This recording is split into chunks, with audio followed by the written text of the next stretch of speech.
Hey, it's James, Fathers Rights and Resources, hashtag how I got custody. Here's an important point about the rules of evidence. When somebody violates the rules of evidence, that's inadmissible evidence. Hearsay, start talking about something that's irrelevant. If you're sitting there saying, this person has bipolar disorder and is a manic depressive, and you're not a psychologist, you're testifying like a psychologist.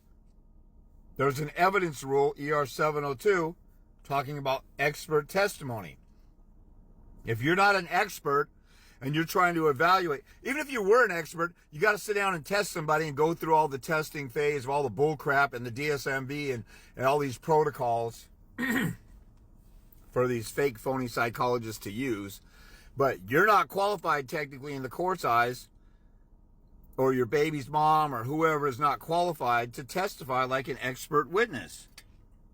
So, when somebody testifies like an expert witness, their testimony is inadmissible. Think about what that means. Inadmissible. It's not admitted. It's not allowed in court at all. So what judges do sometimes, if somebody objects, they'll say, you know what, save your objection until the end. Or until it's your turn to talk. That's not the place for that right now. I see people do that all the time, and they know the evidence rules, or I've talked to them about the evidence rules, and they still don't get it. Because people don't know how to listen.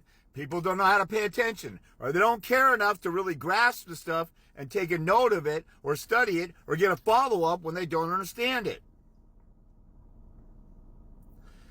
When stuff is inadmissible in court, it's not allowed in court.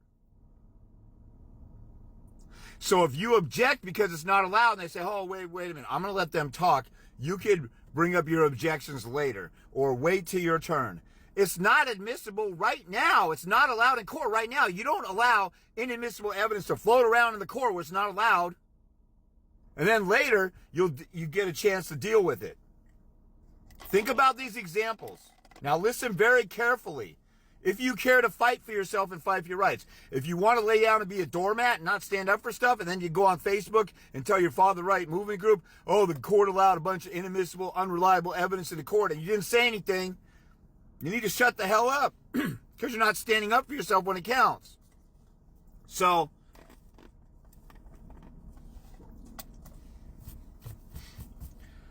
think about this. If you're a heavyweight boxer and you want to fight middleweight, you got to get down to, I don't know what that is, 160 or whatever. I'm just guessing. I don't know the weight class. If you weigh 200 pounds at the weigh-in, you have to be under 160 to qualify to get in the ring.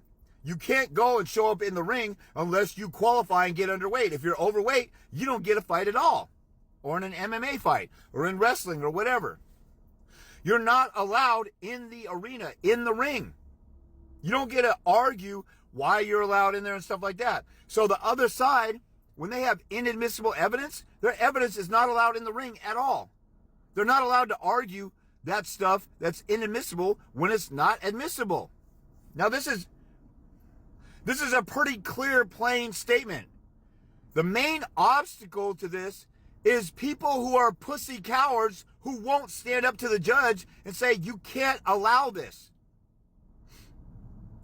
Everybody wants some other way to magically make the judge follow the court rules. The way you make a judge follow the court rules is you complain to him that he's violating or he's allowing them to violate them. And if you don't have the balls to complain about stuff, then shut the F up when you cry later on social media because you didn't try to fight for your kids or your rights in court. I can hear people say now, well, the judge just shuts me down. Well, make the right argument. And I'm about to get into some more of the correct argument. I'm not even finished yet. You guys are so quick to have a pussy reaction.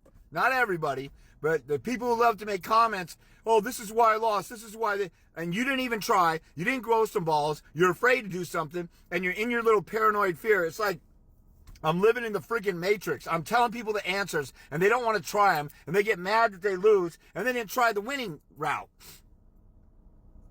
Or they didn't listen. Or they didn't take me seriously. They think I'm just saying stuff just to say it for fun in our consult. Or a lot of people will say, hey, send me that link. Hey, will you send me that? Will you send me that or send me that link? I'm sitting here teaching you how to look stuff up yourself. So when you can't get a hold of me, you can do it yourself. You don't even want to learn how to look it up yourself because you're lazy and shiftless. You just want everything just magically handed to you like mommy did when you grew up with breakfast in bed and stuff. You should want to learn how to look this stuff up on your own and figure it out on your own. I'll tell you everything that you need to know.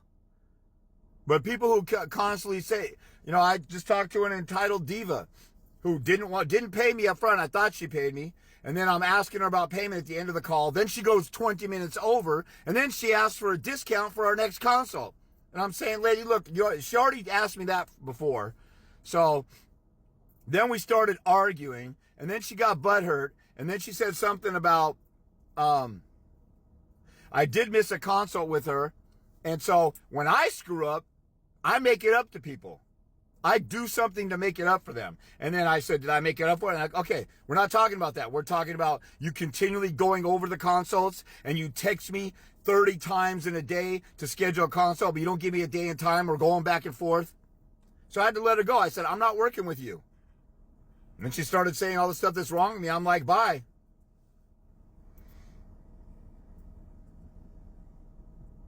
So anyway, so that being said, some people just don't want to listen. They don't want to hear stuff. They want people to send them stuff and they want somebody, oh, just send me this and send me that.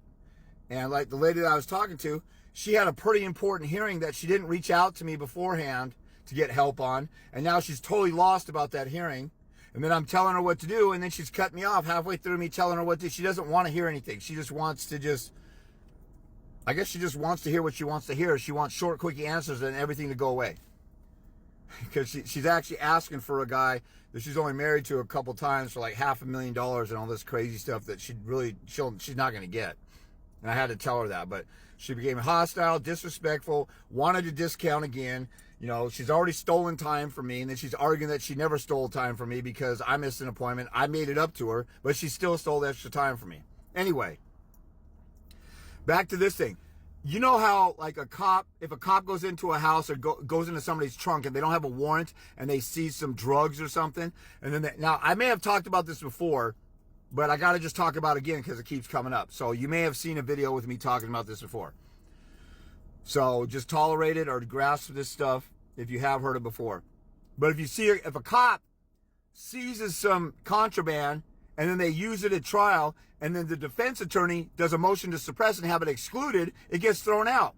The prosecutor cannot bring those drugs up at trial. If they do, they'll declare a mistrial because they're not admissible. If they suppress the evidence and throw it out as inadmissible, and it was violated, constitutional right, without a warrant, they throw that evidence out of court. They cannot bring that up to the jury. And if the prosecutor said, didn't we find some drugs at your house? Objection. And the judge will shut it down, say, mistrial. I'm going to throw you in jail for a day for contempt of court for violating my order to suppress that evidence. That's not allowed in court at all. So as soon as somebody brings it up, it's shut down. A judge doesn't say, well, let him argue for a little bit, then you can object later. The jury is not supposed to hear that evidence because it's been suppressed as inadmissible evidence. The rules of evidence are a screen door to keep the bugs out. Here comes a swarm in there. I was just talking to a guy today. The attorney, one thing after another, inadmissible. The attorney was testifying, hearsay, personal knowledge, expert testimony. She's sitting there predicting what the father's going to do, and all irrelevant stuff. And he starts to object, and then the judge says, that's not appropriate time. You talk about it when it's your turn to talk. It's not admissible now. You can't have this swarm of bugs come into the house, and there's a big old swarm. You say, oh, don't worry about SWAT and the flies. We'll deal with it later. You can't let that inadmissible evidence, that's unreliable evidence that makes the hearing unfair, you can't allow that into court right now. You have to stop it right now. You don't get to allow it, and then I get to object whether it's inadmissible or not. It's inadmissible, period, right from the jump, just on the surface. The attorney is saying I got a mental disorder, that they're not allowed to testify to that. There's no psychological test to that. It's inadmissible now. It should be shut down now. You can't let it mull around in your head, and then later on I get to object to it, and then you got to unremember it or you got to forget it. You need to shut that stuff down and demand your right to object, or it's an unfair hearing and the rules are violated and it's lack of due process. It makes it